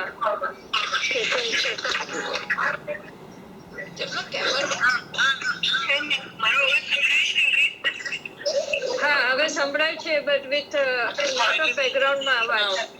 This session is no longer being recorded. તો ક્વેશ્ચન આન્સર સેશનમાં પહેલા ગીતાબેન દેસાઈ અને પછી અરુણાબેન અને પછી નવીન, એકચ્યુઅલી નવીન પહેલા લે છે ક્વેશ્ચન, પછી તમે 3 જણા લેજો. ને બાકી સાથે હવે સંભળાય છે? હા, The સંભળાય છે. બોલો બોલો recording has બોલો. started. કે જ્ઞાનની ફરિયાદમાં હા ભૂતકાળનું બધી પર્યાયો ગણાય હા. અને પર નહીં. એટલી capacity છે. તો પછી એ તો કેવળ જ્ઞાનની ફરિયાદ થઈ ગઈ. ના, એમ નથી. એટલે ભૂતનું ને ભવિષ્યનું જ્ઞાન છે ને એમાં હોય છે, પણ એ જ્ઞાનની પર્યાયને સત તરીકે એ જાણે ત્યારે ખરેખર એને જ્ઞાનની પર્યાયનું જ્ઞાન થાય છે.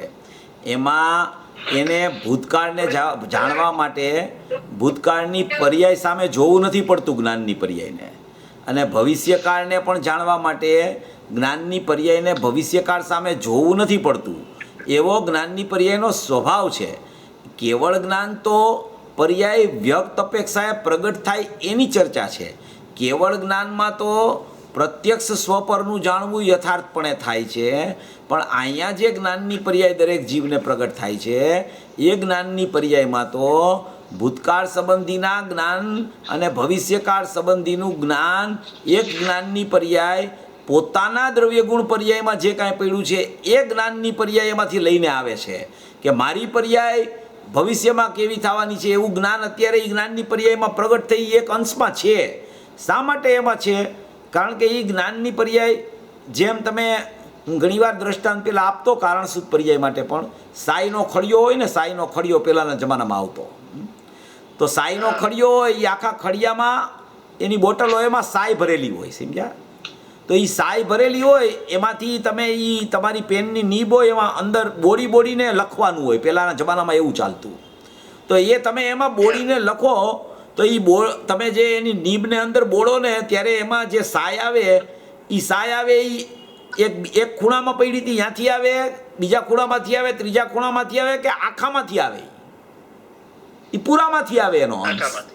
એ પૂરામાંથી અંશ આવ્યો તો એ પૂરું અંદરમાં જાણવું તો પડ્યું જ છે. અંદરમાં શક્તિરૂપ જાણવું તો સ્વભાવ પડ્યો છે. તો એ જાણવાનો સ્વભાવ છે એ અંશમાં પણ પ્રગટ થાય છે. એ અંશમાં પ્રગટ થાય છે એને પોતાને ખબર નથી. એ પોતાને ખબર પડવા માંડે ને તો એને કેવળ જ્ઞાન થઈ જાય. એને કેવળ જ્ઞાન ઉપર આધાર ન રાખવો પડે, કારણ કે એ અંશ છે ને એ શ્રુત જ્ઞાનનો અંશ પ્રગટ થયો છે ને એ પણ કેવળ જ્ઞાન અવયવી છે, એનો અવયવ છે. એટલે એ જે પ્રગટ થાય અંદરથી આવે એમાં અંદરનું બધું લઈને એ પર્યાય આવી છે. એટલે એ પર્યાયમાં ખરેખર જેટલું અંદરમાં દ્રવ્યમાં એના ગુણમાં જે પડ્યું છે એ ગુણમાં જેટલું શક્તિરૂપ પડ્યું છે ને એ બધું વ્યક્તતારૂપ એક પર્યાય જ્ઞાનની પર્યાય લઈને આવે છે. પણ અજ્ઞાન દશાને કારણે એવી જ્ઞાનની પર્યાય સ્વતંત્ર બધું લઈને આવે છે એવો એને ભરોસો નથી આવતો. એને હજી એને જ્ઞાનની પર્યાયનો ભરોસો નથી આવતો. અરે એ જ્ઞાનની પર્યાય એવી અનંત પર્યાયોનો ગુણ એક અંદર પડેલો છે અને એવા અનંત ગુણનો ધણી જ્ઞાયક ભાવ છે. આ એક જ્ઞાનની પર્યાયનો સતનો ભરોસો આવવા માંડે તો એ સત સ્વભાવી ભગવાન આત્મામાં ચાલ્યો જાય છે. એટલે એ એક પર્યાય બધું લઈને આવે છે. કારણ કે જો એ લઈને ન આવતી હોય, એક એનો આપણે ન્યાય વિચારીએ કે એ લઈને ન આવતી હોય ને જો એ અંદરથી, તો કેવળ જ્ઞાન જ્યારે થાય ને ત્યારે પણ કેવળ જ્ઞાનમાં બધું ન જણાય. ન જણાય કેવળ જ્ઞાનમાં પણ. કારણ કે કેવળ જ્ઞાનની પર્યાય ક્યાંથી આવશે? શક્તિમાંથી વ્યક્તિ થવાની છે. અત્યારે વ્યક્તિ કેવી રીતે થાય છે? શક્તિમાંથી વ્યક્તિ થાય છે. કેવળ જ્ઞાનમાં નવું શું થશે? અંદર હતું એ બહાર આવવાનું છે. કાંઈ બહારથી તો અંદર કાંઈ આવવાનું નથી. અંદર પડ્યું છે એ જ બહાર આવવાનું છે. તો અંદર કેવળ જ્ઞાનની પર્યાય પડી છે ભવિજીવને અત્યારે, એમાંથી અંશ બહાર આવે છે. ભાઈ અંશમાં નિરપેક્ષપણું, અંશમાં સ્વપર અર્થગ્રહણ શક્તિ, સમસ્ત જ્ઞેયને જાણવાનો સ્વભાવ, એવું જ્ઞાનનું પરિણમન, જ્ઞાનની ક્રિયા, એવું જ્ઞાન જ્ઞાન જ્ઞાન જ્ઞાન જ્ઞાન જ્ઞાન જ્ઞાન માત્ર છે. એને બેસવું જોઈએ. એ જ્ઞાન આવે ને એટલે નિરપેક્ષ, હા એટલે નિરપેક્ષતાની શ્રદ્ધા થવી જોઈએ. હા, નિરપેક્ષતાની શ્રદ્ધા એને એકદમ થવી જોઈએ. જ્ઞાનની પર્યાયની નિરપેક્ષતાની શ્રદ્ધા થાય ને તો એ જ્ઞાનની પર્યાયને જોવાનું બંધ કરી દે એટલે એની શ્રદ્ધા દ્રવ્યમાં વહી જાય સીધી. કારણ કે જ્ઞાનની પર્યાય નિરપેક્ષ છે તો શા માટે એને જોવે? પછી સીધો દ્રવ્યમાં જાય દ્રષ્ટિએ. એવું આ પ્રકરણ છે. એ રીતે એને વિચારમાં લેવું. એવી રીતે. Good good. હા જી, બહુ બહુ સરસ. મારું ક્વેશ્ચન આન્સર મોડ આજે નથી, તો મેં જેમ નામ લીધા, પેલા ગીતાબેન શાહ લઈને, પછી અરુણાબેન ને પછી ગીતા દેસાઈ, એ મારા પછી લઈ લો તમે અનમ્યુટ કરીને. ચેતનભાઈ, હા હા, આપણે સરસ સમજણ આપી જ્ઞાનની પર્યાયની નિરપેક્ષતાની.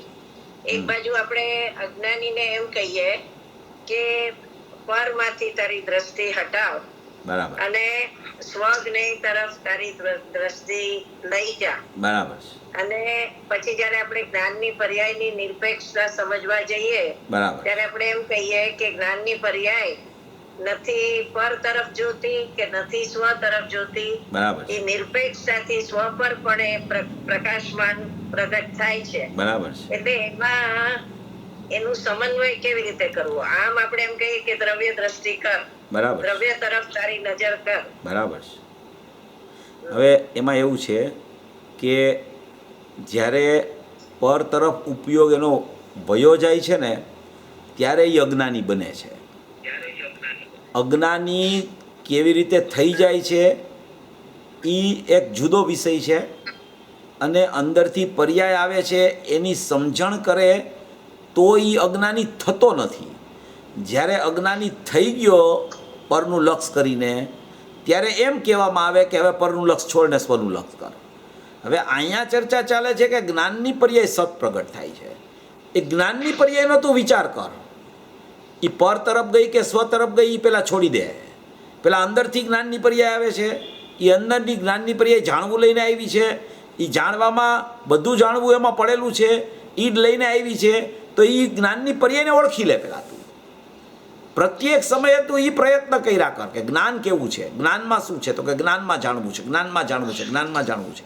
હવે એમાં ન રહી શકે એટલે એ શું થાય કે એ પર્યાય એ પરસાપેક્ષ પર્યાય થઈ ગઈ, પરના લક્ષવાળી પર્યાય થઈ ગઈ. તો પરના લક્ષવાળી પર્યાય જે સમયે થઈ એ સમયે અજ્ઞાન થઈ ગયું. તો હવે એને જ્ઞાનની પર્યાયનું સતપણું બેઠું નથી એને. તો એ સતપણું જ્યારે નથી બેઠું ત્યારે અજ્ઞાન ઉત્પન્ન થયું છે. એ અજ્ઞાન ઉત્પન્ન થયું ત્યારે જ્ઞાની એમ કે આ અજ્ઞાન છોડાવવા માટે તું તારી જ્ઞાનની પર્યાયને સત સમજવા માંડ અને તારા જ્ઞાયકને ઓળખવાનો પુરુષાર્થ કર. પરનું લક્ષ છોડી દે એમ કહેવા માગે છે. જો મૂળ વસ્તુ સમજણમાં આવી જાય કે જ્ઞાનની પર્યાય સત છે, નિરપેક્ષ છે, એનો આ સમયે આવો જ પરિણમનનો સ્વભાવ હતો, એમાં મારા કારણે કાંઈ પરિણમન થયું એવું નથી, મારું કારણ પણ એમાં બિલકુલ લાગુ પડતું નથી, હું તો સર્વજ્ઞ સ્વભાવી પરમાત્મા છું અને એમાંથી તો જ્ઞાન જ ઉત્પન્ન થાય છે. જો એમ એને પર્યાયની પણ શ્રદ્ધા બેસી જાય નિરપેક્ષતાની, તો ખરેખર એની પર્યાય સ્વ તરફ જાય છે કે પર તરફ જાય છે એ વિચાર જ એને ન કરવો પડે. એ નિરપેક્ષ પર્યાય છે એમ જ જોયા કરે. એને નિરપેક્ષ પર્યાયને જોવે એટલે પર્યાયને જોવાનું જ બંધ થઈ જાય ને દ્રવ્યને જ જોવા માંડે. એમ અહીંયા એ રીતે વિચાર કરવાનો. બહુ સરસ. અજ્ઞાન થઈ ગયા, અજ્ઞાન થઈ ગયા પછી એમ કહે કે તારા ઉપયોગને ફેરવી નાખ. થઈ ગયું પૂરું. હા, બરાબર. એમ કહે. બહુ સરસ. પૂરું થઈ ગયું. પ્રશ્ન જવાબ નથી આવતા. ક્યાં છે તમારે?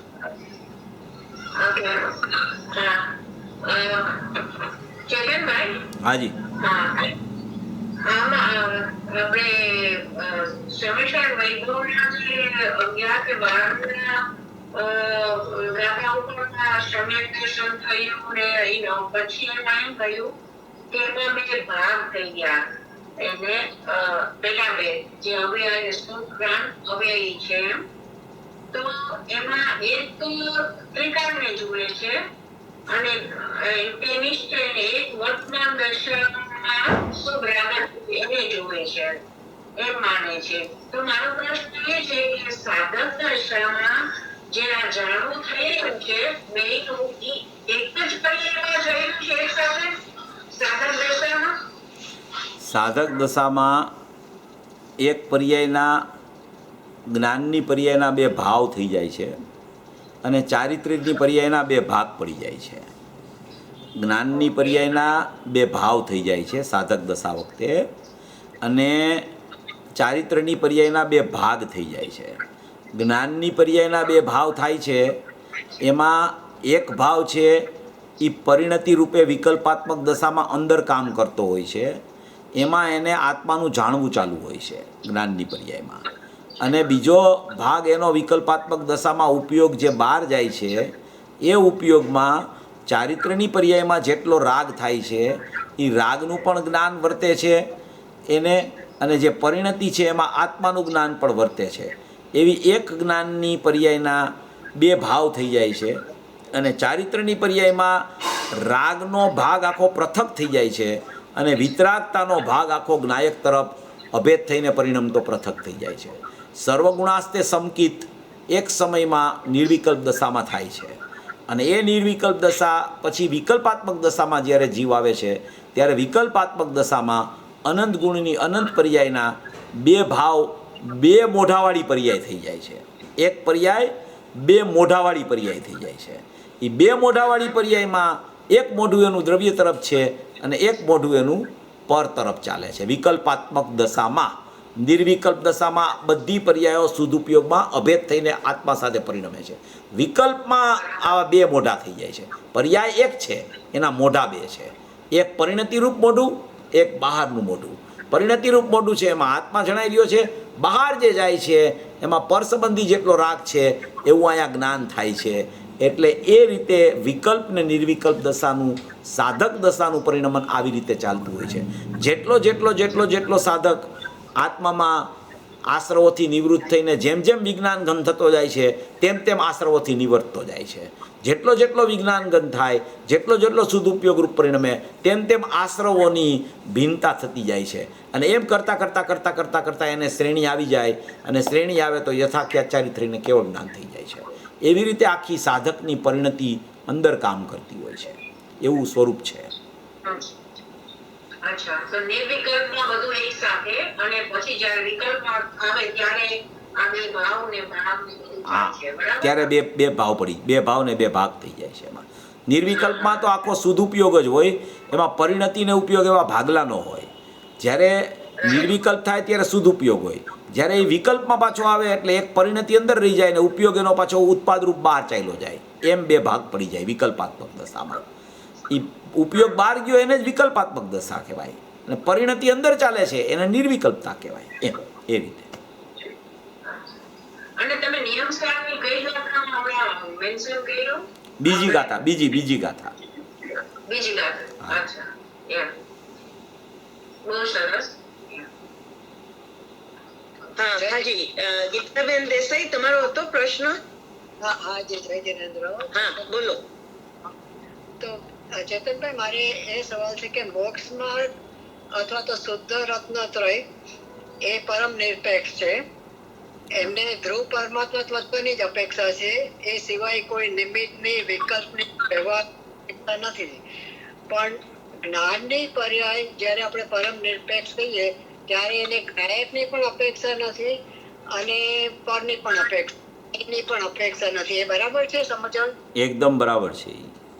એકદમ બરાબર છે. એ જ્ઞાનની પર્યાય પરમ નિરપેક્ષ છે, કારણ કે કોઈની અપેક્ષાથી એ ખરેખર જ્ઞાયકની અપેક્ષાથી જ્ઞાન આવે છે એમય નથી, અને પરની અપેક્ષાથી પરનું જ્ઞાન થાય છે એમ પણ નથી. પોતાની પરમ નિરપેક્ષતાથી સતપણે જાણવું એ કરતી જ ઉત્પાદ પામે છે. એને ખરેખર જ્ઞાનની પર્યાયને નિરપેક્ષ, પરમ નિરપેક્ષ કહેવામાં આવે છે. બહુ સરસ. હા ચેતનભાઈ, હા, એવરી ટાઈમ એમને એમ થાય કે અમને કંઈક સમજણ પડી છે તો પાછી નવી વાત આવે કે જેને સમજવાનો પાછો પ્રયત્ન કરવો પડે. પણ બહુ સરસ વાત આવી. હા. અને આજે આપણે કહ્યું ને કે જાણનારમાંથી જાણવું લઈને જ પર્યાય નીકળે છે, હા. પ્રગટ અંશ. હા, તો એ આપણું એક શબ્દને જેટલું જાણવાની છે એટલી જ વસ્તુ આજુબાજુ આપણને જણાય છે એટ ધેટ ટાઈમ, ઇન્ક્લુડિંગ ચારિત્રની પર્યાય હોય કે પછી શ્રદ્ધાની, મિથ્યાત્વની બી પર્યાય હોય. બરાબર? બરાબર છે, બરાબર છે. હા. અને તો એક ક્ષયોક્ષમ જ્ઞાન જ થયું એટ ધેટ ટાઈમ. હા, એટલે એક સયોપસમ જ્ઞાન પોતે પોતાની યોગ્યતા લઈને જ પરિણમે છે. એ સયોપસમ જ્ઞાન એવું છે કે એક સયોપસમગત જેટલી યોગ્યતા હોય એટલું જ જાણવું એમાં થાય છે. સ્વસંબંધીનું અથવા પરસંબંધીનું એ એની સયોપસમગત યોગ્યતાથી જ જાણવું થાય છે. પહેલાં જ્ઞાન હોય છે નિરપેક્ષ સામાન્ય, અને એ સામાન્ય પરિણમન રૂપે એ જ સમયે થાય, એને એક સયોપસમ જ્ઞાન કહેવામાં આવે છે. એક સયોપસમ જ્ઞાનમાં એની યોગ્યતા અનુસાર એનું જ્ઞાન એને વૈરતા કરે છે કે જેટલી એની જાણવા સંબંધીની યોગ્યતા હોય એટલું જ્ઞેયો સંબંધીનું જ્ઞાન થાય, અને જેટલી જાણવા સંબંધીની, સ્વને જાણવા સંબંધીની યોગ્યતા હોય એટલું દ્રવ્ય સંબંધીનું જ્ઞાન એને થાય. એ એવી સયોપસમગત યોગ્યતા લઈને જ ઉત્પન્ન થાય એવું સયોપસમ જ્ઞાનની જ વાત છે એમ. ઓકે, બરાબર. પણ એટ ધેટ ટાઈમ સંભળાય. હા, એટ ધેટ ટાઈમ ચારિત્ર ગુણની બી પર્યાય હોય ને આપણી હોય. બીજી બધી હા, શ્રદ્ધા ગુણની પણ પર્યાય હોય તો એને પણ જાણવાનું કામ તો જ્ઞાન જ કરશે, જેવું પહેલા કરે છે. એકદમ એ જ્ઞાનમાં ખબર પડશે કે અત્યારે આવો રાગ ચાલે છે. જ્ઞાનમાં ખબર પડશે કે અત્યારે શ્રદ્ધાની પર્યાયમાં આ પ્રકારનું મિથ્યાત્વ ચાલે છે. એ જ્ઞાન પણ પોતાની યોગ્યતા અનુસાર એવું જાણવું કરશે. જેટલું જાણવાની યોગ્યતા લઈને અંદરથી આવશે એટલું જ જાણવું એને એ પદાર્થનું થશે. એટલે એ યોગ્યતા ઉપર, નિરપેક્ષતા ઉપર આખી વાત ચાલી જાય છે. કોઈને એમ થાય કે ભાઈ કેવડી ભગવાન છે, હવે એને લોકાલોકનું જાણવું થઈ જાય છે, અને શ્રુત જ્ઞાનીને એવા પ્રકારે લોકાલોકનું જાણવું થતું નથી, તો એમાં આત્માનો અનુભવ તો બેયને સરખો થાય છે, એમાં તો કાંઈ ફરક હોતો નથી. શ્રુત જ્ઞાન જેવી રીતે આત્માને જાણે એવી રીતે જ કેવળ જ્ઞાન આત્માને જાણે છે. પ્રદેશની વાત જુદી છે, એવી રીતે જ જાણે છે. તો કે ભાઈ કોઈ માણસની શક્તિ હોય ને એ 1 મણ વજન ઉપાડવાની હોય, કોઈ માણસની શક્તિ 5 મણ વજન ઉપાડવાની હોય, તો એની શક્તિ, એની વ્યક્તતા ઓલાને વધારે આવી ગઈ છે, આને વ્યક્તતા ઓછી આવી છે. એના કારણે કાંઈ એની ઉપાડવાની શક્તિમાં ફરક નથી, એની શક્તિમાં વ્યક્તતા કેટલી છે એમાં ફરક દેખાય છે. પણ એનું અંદરથી જ્ઞાન આવ્યું હોય તો એવું જ જ્ઞાન છે, પણ એની વ્યક્તતામાં ફરક દેખાય છે. એટલે એમ કહેવાય કે આટલું જાણવું આ સમયે થવાનું હતું, એટલું યોગ્યતા અનુસાર જાણવું થયું છે. શ્રદ્ધાનું પણ એટલું જાણવું થાય, ચારિત્રનું એટલું જાણવું થાય, બીજા પદાર્થોનું એટલું જાણવું થાય. એટલે શ્રુત જ્ઞાનમાં અને કેવળ જ્ઞાનમાં એ પ્રકારનો ફરક પણ દેખાય છે. એ પ્રકારે. હાજી, બહુ સરસ. તમારો ટાઈમ બી થવા આવ્યો છે, પણ તે છતાં હવે મારી પાસે કોઈ છે નહીં કે કોઈને ક્વેશ્ચન હોય તો એકાદ લઈ શકે, આઈ ગેસ. ભાઈ, મને can I ask something? ભાઈ, હમણાં તમે એક સેન્ટેન્સ બોલેલા ને, I just want to clarify કે હમણાં નવીનભાઈનો પ્રશ્ન હતો ને કેવળ જ્ઞાન વિશે, ત્યારે તમે એમ કીધું કે જ્ઞાનની પર્યાયની નિરપેક્ષતા જો બેસી જાય તો ત્યાં એને દ્રવ્યની અપેક્ષા તો નથી જ, પણ પર્યાયની અપેક્ષા નથી, એટલે એ તમે શું કહેવા માંગો ત્યાં? એટલે દ્રવ્યની અપેક્ષા નથી એટલે કે કોઈ પણ દ્રવ્યને કારણે કોઈ પર્યાય ઉત્પન્ન થાય છે એવું તો બિલકુલ નથી એમાં. પહેલામાં પહેલી બરાબર. હા, પછી બીજી શું કીધું તમે? તમે પછી એમ કીધું કે મે બી આઈ મિસઅન્ડરસ્ટુડ કે પોતાની પર્યાયની પણ અપેક્ષા નથી. ના ના, પોતાની પર્યાયની એટલે જ્ઞાનની પર્યાયને કોઈ બીજી પર્યાયની અપેક્ષા નથી, કે જ્ઞાનની પર્યાયને પોતાના દ્રવ્યની પણ અપેક્ષા નથી. એ રીતે જ્ઞાનની પર્યાયનો ઉત્પાદ થાય છે. જ્ઞાનની પર્યાયને બીજા કોઈ ગુણની પર્યાયની પણ અપેક્ષા નથી, અને જ્ઞાનની પર્યાયને પોતાના ત્રિકાળી દ્રવ્યની પણ અપેક્ષા નથી. એટલી સત છે પર્યાય, એમ કહેવાનો આશય છે. એટલે જે જ્ઞેય દેખાય છે એ જ્ઞેયની બી કોઈ બી પર્યાયની એની અપેક્ષા નથી. બિલકુલ નહીં, બિલકુલ નહીં, બિલકુલ નહીં, બિલકુલ. Okay okay, very good, thank you. એ મારે સવાલ શીલાબેન પૂછું? હાજી, પૂછી લો. હા, ચેતનભાઈ, મારું નામ અરુણા જય જિનેન્દ્ર. હા, મેં લખનભાઈના પ્રવચનો ઘણા બધા સાંભળેલા છે ને તમારી પાસેથી 100 CDની પેકેજ લીધેલું છે. તો મને એક સવાલ છે, ત્યારે અમે સ્વાધ્યાય કરતા હતા તો એમાં એમ દાખલો અપાતો હતો કે કમ્પ્યુટર મેમરીમાં બધી ઇન્ફોર્મેશન જેમ હોય ને હા, એમ ઇન્ફોર્મેશન આપણામાં હોય છે. અને નિમિત્ત નૈમિતિક સંબંધ એવો છે કે જ્યારે મને જણાય ત્યારે 12માં જ્ઞેયો એવા હોય, જ્ઞેયોને લીધે મને જ્ઞાન આપ્યું નથી, બરાબર. તો પછી આ એમ પણ અહેસાસ તો એવો થાય છે કે નિરંતર હું પોતાને જ જાણું છું, તો એ જાણવાનું પર્યાયમાં જ થાય છે, તો એ વસ્તુ પણ નિરપેક્ષ જ છે ને? હા, નિરપેક્ષ છે. નિરપેક્ષ છે, જાણવાનું એ નિરપેક્ષ છે. જાણવું નિરપેક્ષ જ છે. તમે જ્ઞાનની પર્યાયને સત તરીકે જોવો તો એ જ્ઞાનની પર્યાયમાં જે જાણવું થાય છે એ નિરપેક્ષ છે. એને દ્રવ્યને જાણે તો દ્રવ્યની અપેક્ષા નથી હોતી, કે પરને જાણવાનું છોડ્યું તો પરને જાણવાનું છોડ્યું માટે દ્રવ્યને જાણવાનું થયું, એવી પણ અપેક્ષા જ્ઞાનની પર્યાયના સતપણાને લાગુ નથી પડતી. એક ખ્યાલ છે બરાબર કે અંશીનો અંશ છે, હા. એ પ્રિન્સિપલ છે, કારણ કે અંશીમાંથી આવે છે. હા હા, બરાબર, એટલે અંશ છે. બરાબર. અને તો એનું અંશી જેવું જ હોય ને જાણવાનું. હા, એવું જ હોય. તો એટલે પ્રશ્ન શું છે તમારો એમાં? પોતાને ના, પ્રશ્ન એમ છે કે અમારે બધું એટલે વેરીફાઈ કરવું હતું. હા, કાંઈ વાંધો નહીં. હા, એ સત છે, એ સતનો અંશ છે. નિમિત્ત નૈમિતિક સંબંધ છે ને, એ કોઈ પણ પર્યાયમાં કાર્ય પ્રગટ થાય ને ત્યારે સામેવાળી ચીજને નિમિત્ત કહેવામાં આવે. બાકી નિમિત્ત નૈમિતિક સંબંધ છે એ વ્યવહાર છે. એક જ પર્યાયને બે રીતે જોઈ શકાય છે. એક નિમિત્ત સાપેક્ષતાથી પણ જોઈ શકાય, અને એક એ જ પર્યાયને નિરપેક્ષતાથી પણ જોઈ શકાય. એ એક પર્યાયને નિરપેક્ષતાથી જોવી એ પર્યાયનું પોતાનું સ્વતંત્ર પરિણમન છે, અને પર્યાયને સાપેક્ષતાથી જોવી એ નિમિત્ત નૈમિતિક સંબંધ છે.